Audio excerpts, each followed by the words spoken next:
मित्रांनो, आज पाहायचं आहे आपल्याला, आज पाहायचं आहे की वर्ग काढण्याची पद्धत अगदी सोप्या भाषेत, अगदी सोपी आणि सरळ पद्धत आहे. 2 अंकी संख्येचा वर्ग काढायचा आहे आपल्याला. तर आता कोणतीही संख्या आपल्याला दिली असेल तर पहिला पॉइंट लक्षात घ्यायचा, 2 अंकी संख्येचा एकक स्थानच्या संख्येचा वर्ग, हा पहिला पॉइंट. दुसरा पॉइंट आहे एकक व दशक स्थानच्या अंकाचा गुणाकार व त्याची दुप्पट.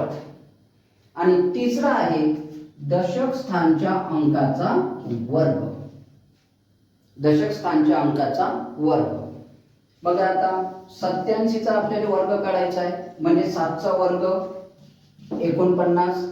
मग घेतले आपण 9, उरले किती? हे 9 इकडे गेले तर राहिले आपले 4. आता याचा या एकक आणि दशक संख्येचा गुणाकार, दुसरी टेप 7 8 56, म्हणजे 8 गुणिले 7, 8 गुणिले 7 म्हटलं तर 56. आणि याची दुप्पट, दुप्पट म्हणजे गुणिले 2, म्हणजे 112. 7 8 56, त्याची दुप्पट केली म्हणजे 112.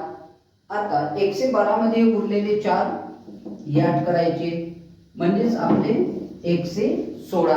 तर आपण घेतले 6, उरले आहे आपले 11, उरलेले आहे आपले वाले 11.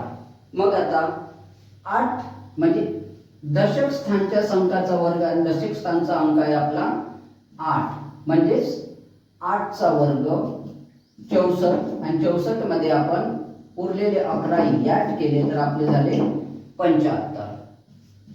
मग 7569. असा आपल्याला कोणतेही 2 अंकी आपल्याला 25, एकक स्थानी 5 आहे, 25 चा वर्ग काढायचा आहे, म्हणजेच 5 चा वर्ग घ्यायचा 25. आता 5 चा वर्ग 25 असाच लिहून ठेवायचा. त्याच्यानंतर 2 मध्ये 1 मिसळून 3 आणि 3 चा गुणाकार 2 सोबत करायचा. 2 गुणिले 3, 3 दोन्ही 6, 625. तर मित्रांनो, वर्गमुळाची पद्धत समजलीच असेल. जर तुम्हाला हा व्हिडिओ आवडला असेल तर चॅनलला सबस्क्राईब करा.